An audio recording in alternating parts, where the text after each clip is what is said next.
And here with Coach Johnny Shlee, has been all over the state. I know the last few days, Morgantown yesterday, Charleston today.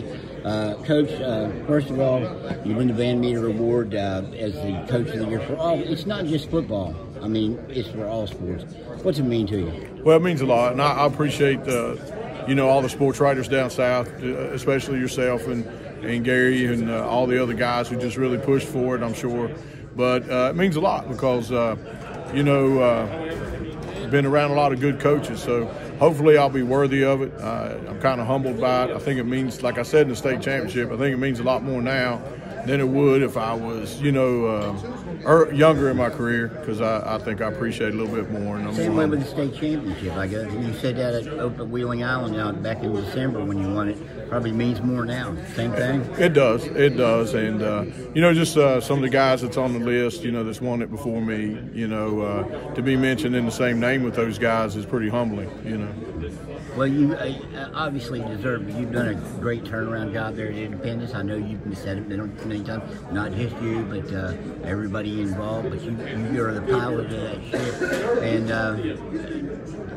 I know you thought, and you've always thought you were a winner as long as I've been around you, that you could build a program. Did you think you'd get to where you were this quick? Well, this year? Oh, definitely this year. I felt like we had. Well, when you came in. Well, I was confident when we came in. I thought it was a good fit. I thought my coaching style and the community and the kids, I thought it just meshed really well. In my opinion, Independence is a secret in southern West Virginia. It's blessed with great talent. It's got great people and a great community. And, I'm very, very lucky to be a part of it. And I'm appreciative that the people in the community accepted me and come in and allowed us to build the program to where it is now. And hopefully we can maintain it. What does football mean to you? You're a football coach and Coach of the Year for all sports. What does football mean to you in your life?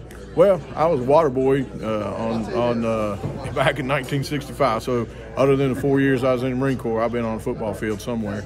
And I think I wanted to be a coach because of the coaches that I had. I had a guy in high school called Tom Farrell. I don't think I would probably ever get to play if it wasn't for Coach Farrell. And in college, I had Coach Colorado, Coach Penner, and Coach Williams. They mentored me through some tough times, and hopefully having those four guys, I can, hopefully end my career by helping some of these guys, through some tough times. And when you were at Woodrow, obviously, did you talk to Coach Van Meter? I did. I went over a couple of times. Sometimes the nursing home would call and ask me to come over and pick up some, some of his awards and stuff and make sure they didn't get lost and take them over to the school. And I'd spend a little bit of time with him, and we'd speak for a little bit. I think my last conversation, he's telling me about, going to one of his first clinics and hearing Pop Warner talk, So it's kind of funny when you hear those names, but he told me one time I need to throw the ball a little bit more. I appreciated that. Listen to him? Yeah, I did. Eventually I did. But, no, he was a great guy. I was just amazed that, I think when I went over here, he was like 99 the last time I went over. And, I was just amazed he was that sharp, A long time ago, you told me your coaches don't win.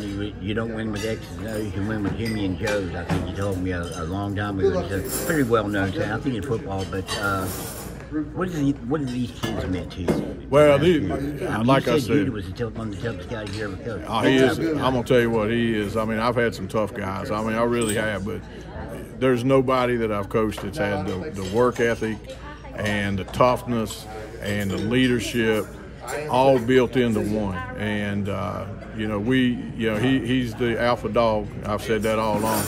But we had some other guys too. It just wasn't Judah. I'd say the greatest thing about our program is one of our sayings: there's no amount of good a man can do if they don't care who gets the credit. I guarantee you, he don't care. Atticus didn't care. Jordan Harvey didn't care. John Lilly don't care. Kevin Grog don't care. All we care about is being together and be a family and play hard for each other. And then if something special happens, it happens. But at the end of the day, we played hard for each other.